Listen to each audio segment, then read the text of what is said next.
All right, folks, we got a pre-hung set here, at least the first set, but I want y'all to know, with enough practice, your hunter can hang his stand. He should be able to hang his stand in 15 minutes.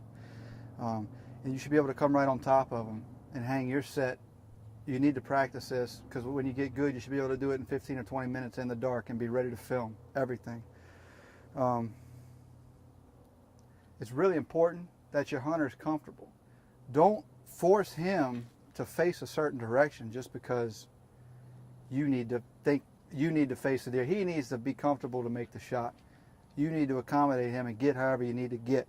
If you read our article online at bayoubucks.com/contest under the tips page, you'll note that the best positions to hang your set, your filming set, is about the 3:30 position, and then the 6 o'clock position is okay. But 3:30 is the absolute best position. In this situation, it's going to be right here. And you want your platform to be between 18 inches and 24 inches above your hunter's platform. I'm going to try to hang my set right here, the platform of my set. You'll see why. You can just take my word for it, but all cameras are for right-handed filming. So even if you're a left-handed shooter or writer, you still got to learn to use a camera right-handed. But I'm going to go ahead and hang this set as I normally would real quick. I'm going to be in his stand, of course. And by the way, you can do this with climbers. But what I do with climbers is I get set up, and then once I'm comfortable and my hunter is below me, I go ahead and have him inch up the tree as close as he can get to me. And if you don't own one of these Gorilla Scouts, you need to get you one. They're amazing.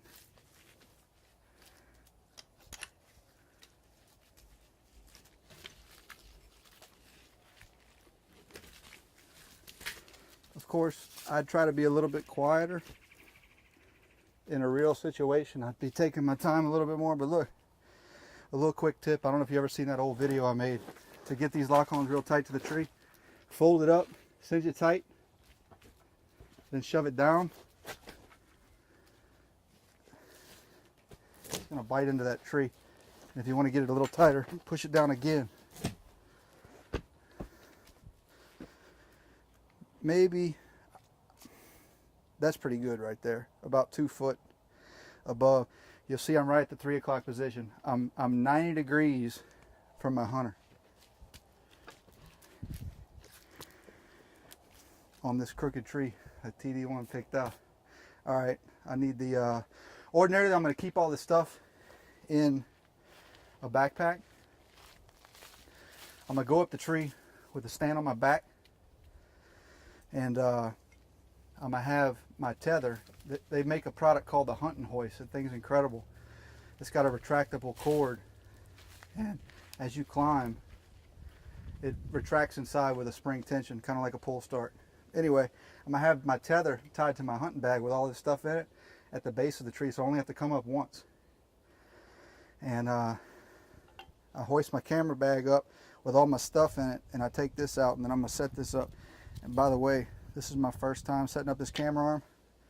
This particular model, this is called the Third Arm. It looks pretty sweet, pretty good value too. I think this one here is about $350. But anyway, how I like to hang these camera arms. Look, every condition is different. That's why you got to practice this stuff. I can't stress this enough. If you hadn't done this 50 times before hunting season, you hadn't done it enough. You need to be able to do this in the dark in 20 minutes without making a sound, and then you know you're good to go. Because the last thing you want to do is screw something up for the guy you're filming. But ideally, in perfect circumstances, this is how I'm always going to have my lock on relative to the hunters or climbers. If it's climbers, I'm going to get situated, set my camera arm up, and then I'm going to ask him to inch up as close as he can get to me.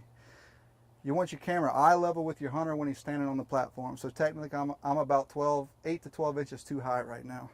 But just imagine this. He's standing up in the stand. You're trying to get that over the shoulder shot So this is actually perfect. But anyway, let me hang this arm.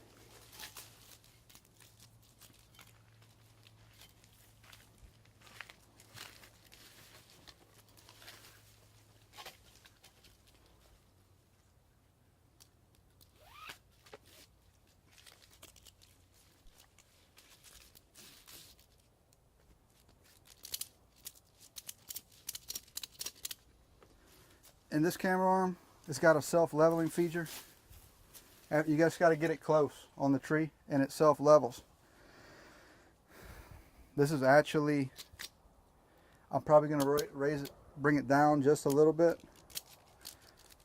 You got to get a feel for your camera. Every camera is different and every camera arm is different. It all depends on what you use. But, pull that tight.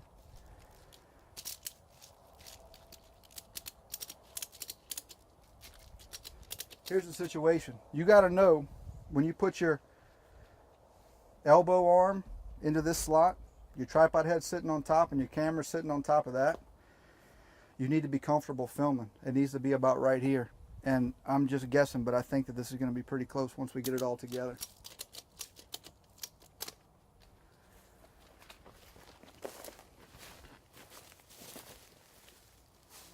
And this just slides down in here. Gravity keeps it in place.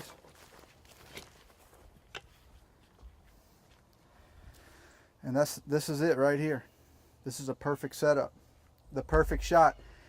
The money shot. Everybody dreams of the money shot. This should be your goal. You should always try to get the money shot. What I call the money shot. They do a good job of it in Heartland Bowhunter. And some of the other shows won't even shoot the deer until it's in the money shot. But the money shot is when you get the hunter and the deer in the same frame. That way you don't have to do cutaways or reenactments or anything like that.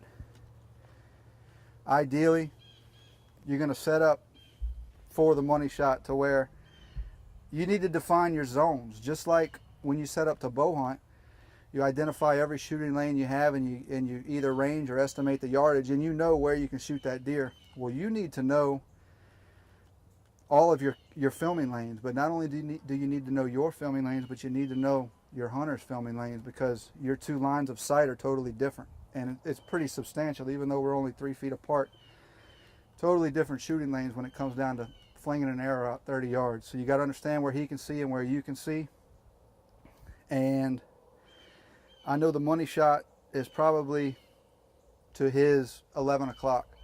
I want to get right over his shoulder if he's a right-handed shooter. I want to look down the arrow of his bow. I want to look down his arrow right to the deer and get it all in the same shot. It's really hard to do. Out of 4 years filming, I've had the opportunity 3 times and actually got it twice, I think. So that should be your goal to strive for when you're hanging these sets. Now you also got to be mindful, and this is why I practice. You have to practice on different trees. I've hung sets on 6-inch in diameter trees in CRP fields, and I've hung sets in giant oak trees that just scare me to death. But anyway, you got to practice on different trees. Different limbs are always in the way. Sometimes you got to have a limb saw, but sometimes you can't hang your camera arm here, and sometimes you can't even hang your stand here. I've had to get, if it's in a wide open tree, you got to think about that.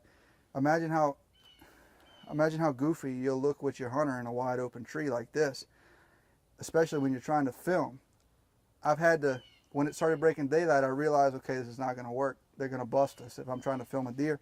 I've had to get to the 6 o'clock, 180 degrees behind the hunter. That way I can at least hide behind the tree and have some cover while I'm filming. Or a limb might be here or whatnot.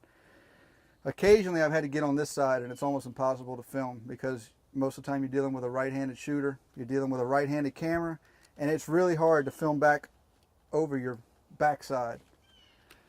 And you can hang this camera arm here if you have to. I've actually hung a camera arm in a limb of a tree that grew vertically off of another limb just because it was more convenient than, the tree was actually too big. I've even set my camera arm against a 4x4 post inside of a box stand to have a level platform when a tripod didn't fit in there. I can't stress enough, you just have to practice this. Practice on every tree you can. If you hadn't done it 50 times, you hadn't done it enough. You need to be ready and prepared for any situation you can encounter in the dark during hunting season, and that's important. You got to be able to do this crap in the dark. Good luck, everybody.